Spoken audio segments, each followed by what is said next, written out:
नहीं होगी यहाँ पे। आज आप लोगों ने टॉपिक पढ़ ही लिया होगा कि रीटारगेटिंग टॉपिक है, तो थोड़ा सा अपने बारे में बताने के बाद जो हमारा मेन टॉपिक है रीटारगेटिंग, उस पर आएंगे। पहले मुझे ये बताओ कितने सारे लोगों को पता है यहाँ पे कि व्हाट इज रीटारगेटिंग? कितने लोगों को पता क्या होता है वो? हैंड रेज करो एक बार। रीटारगेटिंग है क्या सर, जिस पे बात होगी आज? अरे वाह, बहुत कम लोग है बहुत 17-18 बस, इतने लोगों को पता है। आप सारे लोग एएस एंड अबव बैठे हैं यहाँ पे। मुझे एक बात बताओ, कितने लोगों को पता है रीटारगेटिंग है क्या? फटाफट हैंड रेज करो एक बार, मैं देखूं कितने लोगों को पता है कि बेसिक टर्म है क्या। 25, 26, बस बहुत कम लोग हैं। चलो कोई बात नहीं, अच्छी तरह समझाएंगे रीटारगेटिंग और करना कैसे है, ये सब भी सिखाएंगे। सो मैं बता रहा था कि मैं राइट नाउ सोरिंग मैनेजर हूँ एंड 3.5 साल हो गए इंडस्ट्री में। मुझे सिर्फ छोटा सा ड्रीम लेके आया था, जैसे आप लोग लेके आए होगे, 1 लाख रुपए कमाने का, है ना, कि सिर्फ मैनेजर बनना और 1 लाख रुपए तक पहुंचना है। तो मैं भी इनिशियल ड्रीम यही लेके आया था, बट काम करते करते करते करते जब 1 लाख तक पहुंचे तो समझ आया कि 1 लाख से भी ज्यादा आ सकता है, तो और काम किया। ऐसे ही 2 लाख पे पहुंचे, ऐसे ही 3 लाख पे पहुंचे, ऐसे ही 4 लाख पे पहुंचे। अब ऐसे ही अपने अपलाइंस को फॉलो करना है, अपने दोस्त को, अपने बचपन के भाई को फॉलो करना है एंड आगे तक बढ़ना है।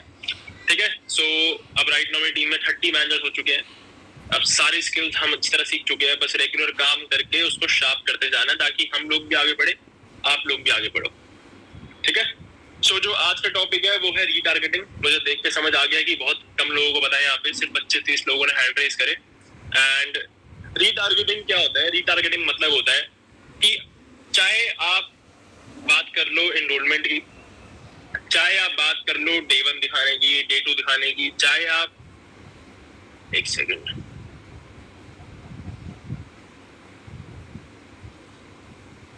हाँ, चाहे आप बात कर लो किसी भी चीज की, अगर आप अपने पुराने प्रोस्पेक्ट्स को बार बार हिट कर रहे हो, मतलब हिट एज इन आप बार बार उन्हें याद दिला रहे हो मैसेज के थ्रू, कॉल के थ्रू, कि डे 1 है या 198 इनरोलमेंट है या कोई पुराना प्रोस्पेक्ट है जिसको आप वापस से क्लोज कर रहे हो, इसे हम बोलते हैं रीटारगेटिंग। सर वॉइस नहीं आ रही है, मेरी वॉइस क्लियर है सबको? नहीं है? एक बार कैमरे मैसेज कर दो, सबको वॉइस क्लियर है ना? ऐसे कर दो, हाँ। सो अब रीटारगेटिंग ना बड़ा ही इंपॉर्टेंट एक्सपेक्ट है, बट मैक्सिमम लोग ना इसे कर ही नहीं पाते। बहुत सारे लोग काम करते हुए डेली बेसिस में इसको यूज कर ही नहीं पाते। और यूज क्यों नहीं कर पाते? क्योंकि उनके पास इतने लोग ही नहीं होते। जब पूरे महीने कॉलिंग ही 30-40 करी है तो रीटारगेटिंग कैसे हो जाएगी, है ना? तो आज मैं ढंग से सिखाऊंगा कि मैंने किस तरीके से इस चीज को यूज किया अपनी लाइफ में अच्छे, जिससे मुझे बड़ा बेनिफिट हुआ है, एंड आपको कैसे करना है और इससे आपको फायदा कैसे होगा। एक सेकेंड यार, चैट डिसेबल भी नहीं है, एक मिनट, गिव मी 1 मिनट।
हाँ जी।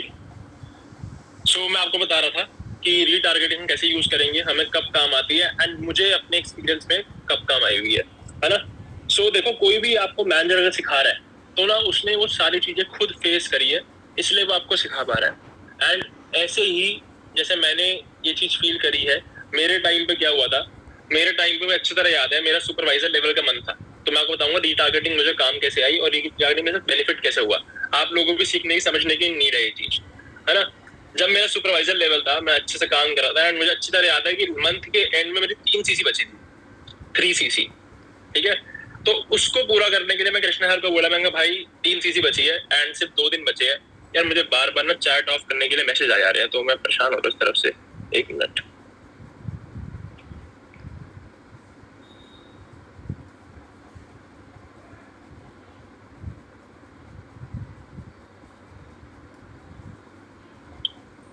मुझे 2 मिनट तो चैट ऑफ हो जाएगी, तब तक डिस्ट्रैक्ट मत हो, बाकी लोग वहां मत देखो और बाबा मैसेज ना करो मुझे, क्योंकि मेरा माइंड वहां से हट रहा है। हाँ, सो जब मेरे 3 सीसी बचे थे सिर्फ, एंड के 2 दिन बचे थे सिर्फ, सुपरवाइजर लेवल करना था मुझे एंड सिर्फ 2 दिन बचे थे एंड मेरी 3 सीसी बची थी। तो मैंने कृष्णा सर को बोला, मैंने कृष्णा को बोला, मैंने भाई सिर्फ 3 सीसी बची है एंड अब कॉलिंग का टाइम तो बचा नहीं है, तो कैसे करे। तो उसने पता क्या किया, उसने मुझे मेरी डायरी मंगवाई। अब मैक्सिमम लोग यहाँ जितने बैठे होंगे ना, लोगों पे अपनी डायरी तो होगी बट प्रॉपर तरीके से मेंटेन्ड नहीं होगी। डायरी होनी चाहिए आप लोगों की ऐसी कि अगर मैं आपकी डायरी देखूं मुझे पता लग जाए कि आपके डे 1 में कितने लोग बैठे थे, डे 2 में कितने थे, डे 3 में कितने थे, क्लोजिंग कितने लोगों की हो चुकी है, कितने लोगों की नहीं हुई है, कितने लोग यहाँ पे ऐसे है, हैंड रेस करना एक बार, जिनकी डायरी प्रॉपर तरीके से मेंटेन्ड है। अगर एक बार उनकी अपलाइन ने या मैंने देख ली तो मैं समझ जाऊंगा भाई इसने पूरे महीने ये किया। कितने लोग ऐसे यहाँ पे हैंड रेस करो एक बार। चलो फिर भी कम लोग ही हैं बट ठीक है, 45 लोग, 46, धीरे धीरे 50 हो गए, काफी कम लोग हैं। तो देखो यार, पहली चीज आप लोगों की डायरी इस तरीके से मेंटेन होनी चाहिए कि आपके पास हर सेशन का, कर दिया मैंने एडमिट, हाँ, आपके पास हर एक सेशन का डेटा हो कि इसमें मेरे इतने लोग बैठे थे, उनमें से मेरे डे 2 में इतने लोग गए, देन मैंने इतने लोगों को क्लोज किया, उसके बाद मेरे ये लोग रह गए जिनकी क्लोजिंग हो गई है बट उन्हें कन्वर्ट नहीं हुए, बिलिंग नहीं आई, है ना। अगर आपके पास हर एक सेशन का ये डेटा है मंथ के एंड तक, तो आपके लिए बहुत इजी होगा रीटारगेट करके अपने लोगों को दोबारा क्लोज करना। ठीक है, अब मुझे ये कैसे बेनिफिट करा मैं आप लोगों को समझाता हूँ अभी।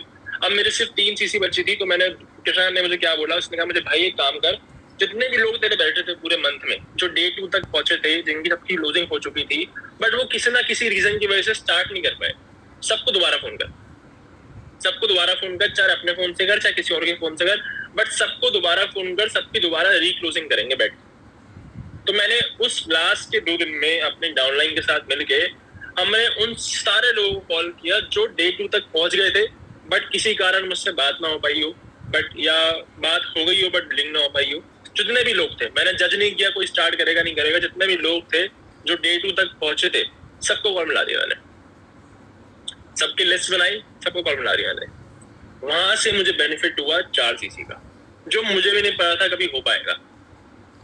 सिर्फ आखिरी के 2 दिन में मैंने आखिरी जो डे 2 के लोग थे उनको कॉल करके 4 सीसी निकाल ली। यही अगर हम ये चीज फॉलो करें, जो बंदा एनरोलमेंट करके बैठा है पूरे महीने बट वो कोई गायब हो गया, कितने लोग ऐसे होते होंगे मुझे हैंड करके बताना कि आप लोग साथ भी ऐसा होता है, कितने लोग ऐसे होते होंगे जो एनरोलमेंट करते होंगे बट क्लास नहीं अटेंड कर पाते होंगे, है ना। हम भी भूल जाते हैं, वो ही भूल जाते हैं, होते ऐसे लोग, सही कह रहा हूं मैं।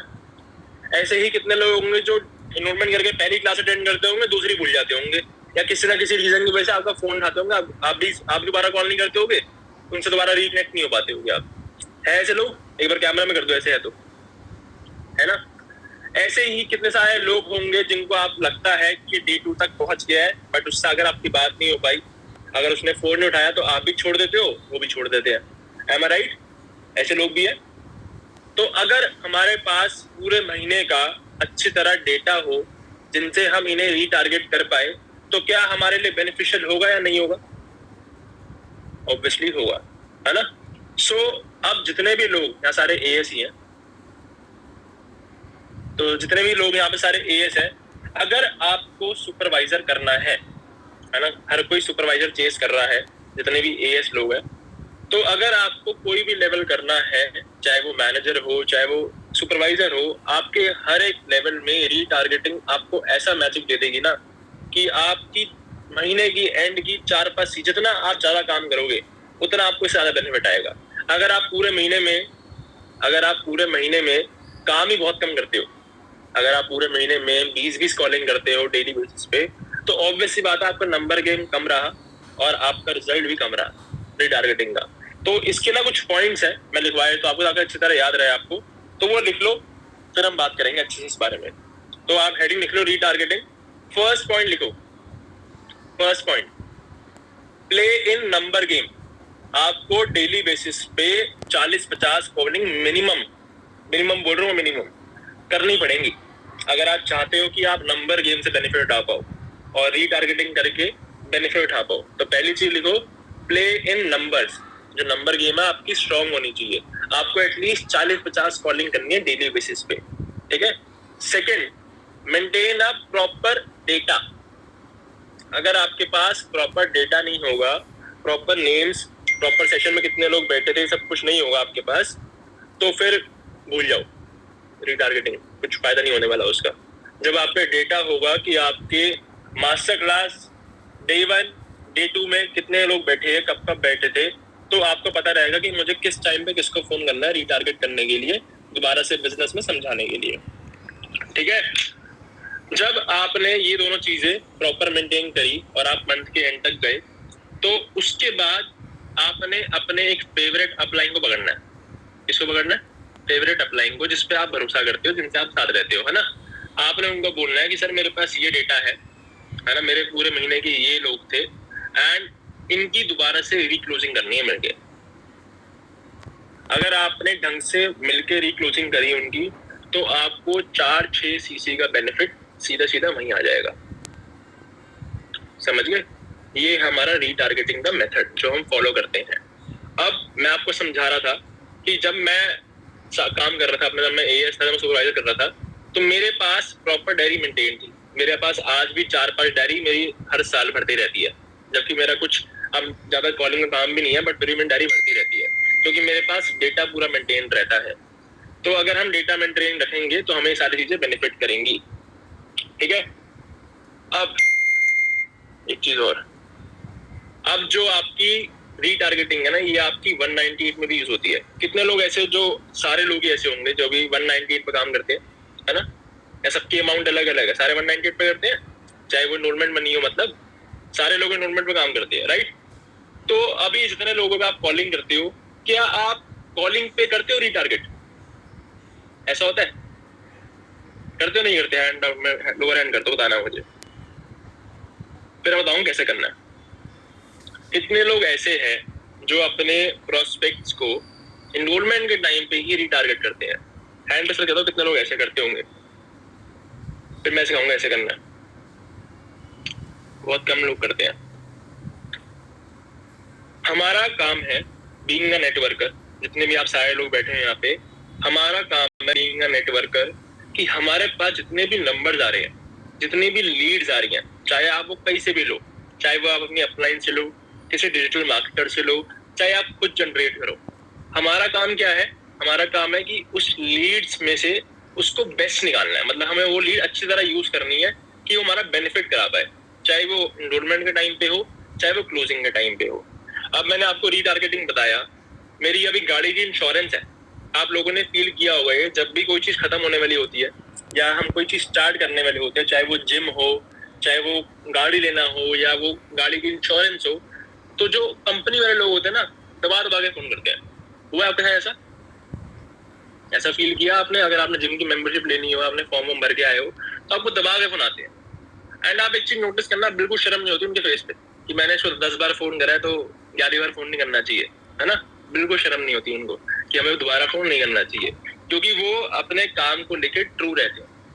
वो ये नहीं सोचते सामने वाला बंदा क्या सोच रहा है हमारे बारे में, उनको अपना काम निकालना होता है, उनको काम करना होता है। अभी मेरी इंश्योरेंस है इस महीने गाड़ी की, एंड आप मानो मुझे दिन के 7-8 फोन, सिर्फ 7 to 8 फोन रेगुलर आते हैं इंश्योरेंस को लेके। सर गाड़ी की इंश्योरेंस, गाड़ी की इंश्योरेंस। और उनको पता है इस बंदे को हम 7-8 बार फोन करते हैं दिन में, तो ये बंदा गुस्सा होगा फोन पे, बट गुस्से को वो ऐसे हैंडल करते हैं प्यार से। और आप क्या करते हो? आप अपने प्रोस्पेक्ट को 2 बार फोन कर दोगे, आपको लगता है अजीब लग रहा है फोन करने में, अब ज्यादा बार फोन कर दिया, सच्चे फील होगा। ऐसा फील होता है कि नहीं होता? होता है ना। तो आपने ये नहीं सोचना कि सामने वाला बंदा आपके बारे में कैसा फील करेगा, आपने इस मोमेंट पे बेशर्म होके आपने उसको कॉल करना है, रीटारगेट करना है, ताकि आप उससे बेनिफिट कर पाओ, आप उसको काम में ला पाओ, ठीक है। ये था हमारा छोटा सा रीटारगेटिंग समझाना, ठीक है। अब रीटारगेटिंग के लिए ना, जो आपकी स्किल्स है, अब लोग क्या करते हैं, रीटारगेटिंग तभी करेंगे ना जब उनकी स्किल्स बेटर होंगी। तो इसके लिए ना हमें ओवरऑल खुद बेटर होना इंपॉर्टेंट है। अगर मैं कॉलिंग करता हूँ और अगर मेरा फॉलो भी बेकार है, अगर मेरा फॉलो भी अच्छा नहीं है, तो क्या मेरे लोग पहुंचेंगे एंड तक जिनको मैं टारगेट कर पाऊंगा? यस और नो? ऐसे कर दो कैमरास में। अगर मेरी कॉलिंग अच्छी नहीं होगी तो मेरे लोग एनरोलमेंट करके बैठेंगे ही नहीं। अगर मेरा फॉलो अप अच्छा नहीं होगा तो मेरे लोग डे 2 तक पहुंचेंगे ही नहीं, है ना? और अगर मेरी क्लोजिंग अच्छी नहीं होगी तो उसी टाइम बिलिंग नहीं आई तो डे 2 के बाद रीटारगेटिंग करके कैसे आएगी? Am I right? तो इसके लिए ना, अगर आप चाहते हो कि आपकी रीटारगेटिंग परफेक्ट हो जाए, स्ट्रॉन्ग हो जाए, बढ़िया हो जाए एंड आपका काम ओवरऑल बढ़िया हो जाए, तो इसके लिए हमें जो बेसिक्स से काम किए पहले वो स्ट्रॉन्ग करने पड़ेंगे, फिर आपको इसका भरपूर बेनिफिट मिलेगा, उससे पहले नहीं मिलेगा। Retargeting is the last step जो आप महीने के एंड में बार बार बीच में यूज करते हो। जैसे 26 आ गई है ना? तो जितने भी लोग आपके अभी तक बैठे थे, आज तो सबसे पहले काम ये करना, मीटिंग ओवर होने के बाद अपने अपलाइन को अपने डायरी का डेटा भेजना कि सर 26 तारीख हो गई है, मेरे पास पूरे मंथ के एंड तक का ये डेटा है एंड हम इन लोगों को जो डे 2 तक पहुंचे थे, जिनसे बात नहीं हो पाई थी, इनको हम रीटारगेट कर सकते हैं आज। सबके नंबर निकालना, सबको अपनी अपलाइन के साथ बैठ के अच्छी तरह फोन करना, फिर आप नोटिस करना कि आपको कितना बेनिफिट हुआ आपके रीटारगेट करने से। आज की डेट में 26 की डेट में, 26 से लेकर 30 तक की डेट में आपने जो पुराने लोग निकाले, आपको कितना बेनिफिट हुआ उनका। फिर ये चीज का इस्तेमाल करेंगे हम नेक्स्ट महीने की स्टार्टिंग से ही। अब अगर आपने बढ़िया काम किया होगा, अगर आपने डेली बेसिस पे 40-50 कॉलिंग करी होंगी, तो आपके पास इसका सॉल्यूशन होगा, मतलब आपकी ये बेटर होगी, रीटारगेटिंग अच्छी होगी। अगर आपने 40 कॉलिंग करी ही नहीं होगी तो आपके पास क्लोजिंग होगी ही नहीं, तो रीटारगेटिंग कैसे होगी? तो कुछ भी नहीं होगा। तो इसके लिए क्या करना है हमें? इसके लिए हमें बेसिक स्किल्स जो है हमें इम्प्रूव करनी है। मैंने पॉइंट लिखवाए थे ना आपको, तो आप वहां पे ये पॉइंट लिख सकते हो, इम्प्रूव योर बेसिक स्किल्स। मैं आपको एक चीज समझाता हूँ, अपनी स्टोरी से मुझे याद आ गई ये बात। जब मैं नया बिजनेस में आया था तो मुझे कृष्णा सर ने एक बात बोली थी कि भाई तू एक काम कर, तू अभी ना 7-8 दिन कुछ काम मत करियो, तू 7-8 दिन जो हमारे काम के बेसिक प्रिंसिपल्स है ना, जो बेसिक चीजें हैं, वो अच्छी तरह समझ ले, अच्छी तरह मीटिंग्स देख ले, उनके बारे में वीडियोस देख ले, अच्छी तरह सीख ले। अगर तेरे ये स्ट्रांग हो गए ना तो तुझे काम में बहुत कम दिक्कत आएगी। एंड मैंने उस बात को बता रहा हूँ, ऐसे दिल से लगा लिया था ना कि मुझे ही पता है। मैंने जितनी भी वीडियोस थी, जितनी भी मीटिंग्स थी, चाहे वो किसी भी टॉपिक के ऊपर हो, मुझे फर्क नहीं पड़ता, बस शर्त ये थी कि वो सारी चीजें कवर कर ले। मतलब कॉलिंग हो, इनविटेशन हो, फॉलो अप हो या क्लोजिंग हो, इसको अच्छी तरह दिमाग में बिठा ले और बड़े सारे लोगों से सीख ले और अपना वर्जन बना ले बढ़िया था। अगर तेरा बेसिक स्ट्रांग हो गया ना काम को लेके, तो तुझे फ्यूचर में किसी की हेल्प मांगने की नीड नहीं पड़ेगी, तू कभी अटकेगा नहीं बीच में। तो मैंने भाई उस टाइम पे क्या किया, जितनी भी वीडियोस थी यूट्यूब पे, जितनी भी वीडियोस मुझे मिली, जितनी मीटिंग मुझे मिली, जितनी भी ट्रेनिंग मुझे मिली, मैं सबको अच्छी तरह खा गया। तो ऐसे ही जितनी भी वीडियोस, जितनी भी मीटिंग्स आपको दिखाई जाती है, कोई भी ट्रेनिंग है जो आपको दिखाई जा रही है, आप उसे अच्छी तरह कंज्यूम कर लो भाई। क्योंकि जितनी जल्दी आप अपने काम में स्ट्रांग होगे, जितनी जल्दी आप अपने invitation, follow up and closing में स्ट्रांग हो जाओगे, आपको किसी थर्ड पर्सन की नीड नहीं पड़ेगी कि सर हमारी क्लोजिंग कर दो। और सबसे बेस्ट पार्ट यही है, हमने शुरू के टाइम पे ही, शुरू के पहले 2 महीने में ही, जब सुपरवाइजर बन रहे थे उससे जस्ट पहले ही हम अपनी अपलाइन का सपोर्ट लेना बंद कर चुके थे क्लोजिंग के लिए। समझ रहे हो? या कितने लोग ऐसे अभी भी, हैंड रेस करना, बताना मुझे, जो क्लोजिंग अपनी अपलाइन से करवाते हैं अभी भी? कितने लोग ऐसे हैं? बहुत सारे लोग ऐसे भाई, बहुत सारे लोग ऐसे हैं। कितने लोगों ने हैंड रेस किया है? 100 लोग हो भी गए हैं। देखो भाई, अगर आप अपनी अपलाइन से क्लोजिंग कराते हो ना अभी, तो आप अभी रीटारगेटिंग के लिए अकेले तो परफेक्ट नहीं हो पाओगे, आपको अपनी अपलाइन की हेल्प पड़ेगी।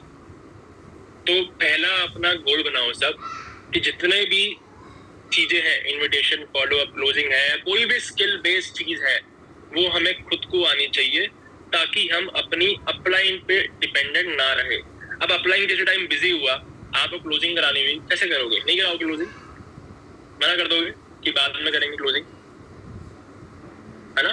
तो इसलिए पहली चीज आप ये लिखो अपने उन जो लिखवाया पॉइंट्स, कि अपने बेसिक्स स्ट्रॉन्ग करो, चाहे वो इनविटेशन हो, फॉलो अप या क्लोजिंग हो, ठीक है।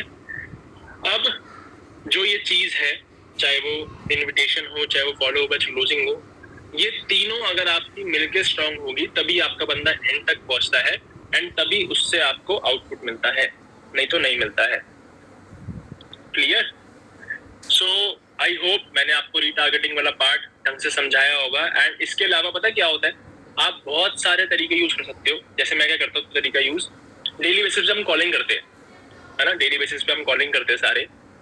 तो जो लोग हमें 198 या इनरोलमेंट अमाउंट नहीं सेंड करते, आप क्या करते हो, उनका छोड़ देते हो, दोबारा रीटारगेट करते हो, नहीं करते हो। हम क्या करते हैं, जो मैं आपको सिखाना चाहूंगा, आप लोग करते होगे मैक्सिमम, हम डेली बेसिस में अपने रीटारगेटिंग मेथड यूज करते हैं, है ना। हम क्या करते हैं, हम उन लोगों का ना ब्रॉडकास्ट बना लेते हैं, जो लोग 198 पे नहीं करते, इनरोलमेंट अमाउंट पे नहीं करते, हम उनकी ब्रॉडकास्ट बना लेते हैं, या हम उनको बार बार गुड मॉर्निंग मैसेज या कोई मास्टर क्लास का पोस्टर आया वो सेंड करते हैं। क्यों करते हैं हम, कोई बताएगा मुझे? चैट ऑन है, नहीं ऑन है? चैट ऑफ है। वो हम इसलिए करते हैं ताकि बंदे को बार बार माइंड में हिट हो कि इससे मैंने कुछ समझा था, एंड वो अपनी 198 की इनरोलमेंट याद करे एंड वो पे करे। तो हम डेली बेसिस पे भी टारगेटिंग मेथड बहुत यूज करते हैं। इसके अलावा हम रेफरेंस मार्केटिंग भी यूज करते हैं, है ना। जितने भी सारे सोर्सेज हैं, एक इंसान को बार बार याद दिलाने के लिए कि उसके लिए ये चीज इंपॉर्टेंट थी, वो सारा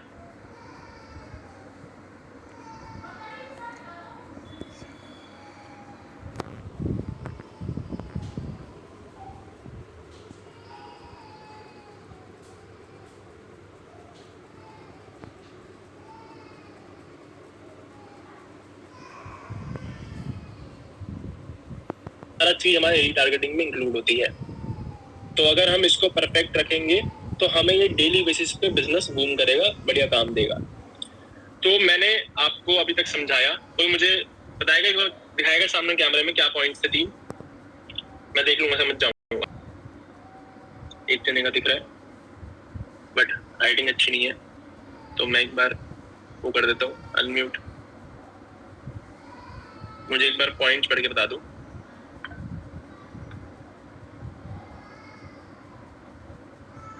साक्षी, मैंने आपको अनम्यूट किया। Hello sir, good morning. Good morning Sakshi, बताओ क्या पॉइंट्स थी जो मैंने लिखवाई अभी तक? सर पहला तो ये था कि प्ले नंबर गेम्स, सर ज़्यादा से ज़्यादा कॉलिंग डेली बेसिस पे। दूसरा है मेंटेन अ प्रॉपर डाटा, एक प्रॉपर डाटा होने चाहिए तुम्हारा पूरे मंथ का, तुमने किसको कॉलिंग करी, कौन डे 1 डे 2 तक बैठा, जिससे तुम्हें रीटारगेटिंग करने में हेल्प हो। और तीसरा बेसिक स्किल्स को इम्प्रूव करो, राइट, जिससे तुम इसे रीटारगेटिंग कर सकते हो। बहुत बढ़िया। तो एक बार दोबारा से रिपीट कर देते हैं कि अपने बेसिक्स को स्ट्रॉन्ग करो, पूरे महीने की डायरी मेंटेन करो प्रॉपर तरीके से, एंड लास्ट का नंबर गेम में नंबर्स में प्ले करो। अगर आपके जितने सारे प्रोस्पेक्ट भेजेंगे आपको उतना फायदा होगा इस चीज से।